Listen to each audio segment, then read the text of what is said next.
कंडियारे तकरारी ज़मीन बाबति हाजी अकरम असाण पंहिंजो मौक़िफ़ पेश करे छॾियो। तकरारी ज़मीन बाबति हाजी अकरम असाण पंहिंजो मौक़िफ़ पेश कंदे चयो आहे त लाॻापियल ज़मीन संदसि ज़ाती मिल्कियत आहे जेका हुन ज़ाहिद मल्ला खां क़ानूनी तौरु ख़रीद कई हुई। हुन जो चवणु आहे त शाहजहान वसाण इन ज़मीन ते नाजाइज़ कब्ज़ो करे रहियो आहे ऐं संदसि ख़िलाफ़ बेबुनियाद इल्ज़ाम हणी खेसि बदनाम करण जी कोशिशि कई पई वञे। हाजी अकरम वसाण वधीक चयो त हू हिकु शरीफ़ ऐं इज़तदार माण्हू आहे जंहिं जी साख खे नुक़सानु पहुचाइण लाइ कूड़ा इल्ज़ाम हया पिया वञनि। हुन मुतालबो कयो त हिन मामले जी शफ़ाफ़ ऐं क़ानूनी जांच कराई वञे त जीअं हक़ीक़तूं साम्हूं अची सघनि। मोहम्मद अकरम वसाण ये कुछ सोशल मीडिया ते ॻाल्हियूं हलनि पियूं शाहजहान साहब जी तरफ़ां, ये बिल्कुलु ग़लति ऐं बेबुनियाद आहिनि। हीअ ज़मीन मूं वटि ज़ाहिद मल्ला खां उन भेण खां 1 एकड़ ज़मीन रजिस्ट्री पई आहे मूं हथ में। हीअ हिन सेल सर्टिफिकेट मुख़्तियार कार साहब ॾिनो। हीअ एकड़ में पहिरीं ज़मीन मूं वरितो। हीअ 5 एकड़ 9 गुंडा ॿली वरी मूं वरिती। हीअ सेल सर्टिफिकेट मुख़्तियार कार साहब ॾिनो, मुख़्तियार कार AC साहब ॾिनो। ही मूं वठी 6 एकड़ 9 गुणा ॿली मूं नज़र आहे। जो पूरो दावा पियो करे शाहजहान साहब मकादे मुंहिंजी ॿली आहे ज़ाहिद मल्ला खां मूं खई आहे। ही ज़ाहिद मल्ला जो एफिडेविट जो हाई कोर्ट में ॾिनल आहे, जिते ॾिनल आहे ज़ाहिद मल्ला जो का ॿली मूं मकादे ते कान्हे आहे। शाहजहान साहब चए थो त मूं सिद्दीक़ शरह नाले मकादो खयो आहे।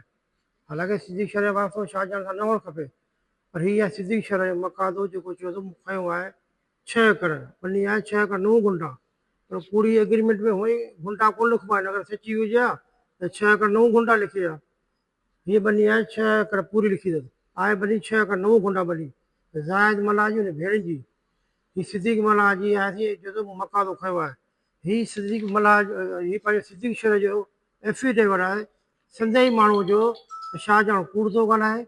मूं को मकादो कोन खयो आहे ज़ाहिद मल्ला खां। इन जी बैक साइड आहे। इहो SP साहब खां ॾेई विया। SP साहब DSP साहब इंक्वायरी लाइ विहारियो। DSP साहब ने गिल्टी कयो त शाहजहान कूड़ो आहे, हुन का शइ कान्हे, न को शाहजहान जो मकादो आहे। हीअ शाहजहान मकादे जो सिद्दीक़ शरह एफिडेविट पियो आहे त मकादो कोन खयो आहे। हीअ शाहजहान साहब कूड़ी हिन एग्रीमेंट ठाराई आहे। इहे ॻाल्हियूं पंहिंजे पाण खे संदीप ॿली जेकी मुंहिंजी 7 एकड़ 2 गुंडा पहिरीं वरितल हुई 10-15 साल पहिरीं 108 ब्लॉक में, अॼु मुंहिंजा माण्हू उते कमु करणु विया। उते शाहजहान माण्हू हथियार बंदि खणी विया हुआ। उन वीडियो मुंहिंजे माण्हू हलाई आहे। पाण हमिलो कयो अथसि हथियारनि सां, उन माण्हुनि ते हमिलो कयो अथसि ऐं मुंहिंजे ट्रैक्टर जा टायर फाड़िया अथसि, गोलियूं हणी अथसि, जीअं न को हुन रजिस्ट्री हुनजी आहे, न को हुन मकादो आहे। पाण हुन असांजे घर ते असांजे इज़त ते हमिलो कयो आहे। भई गोलियूं टंग में हणणु, ये ड्रामा करणु सभु अचनि था।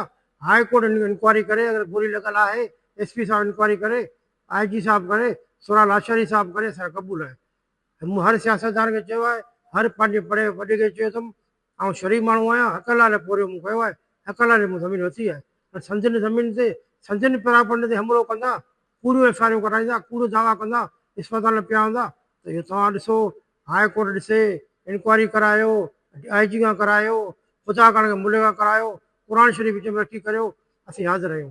वरी महिरबानी तव्हांजी।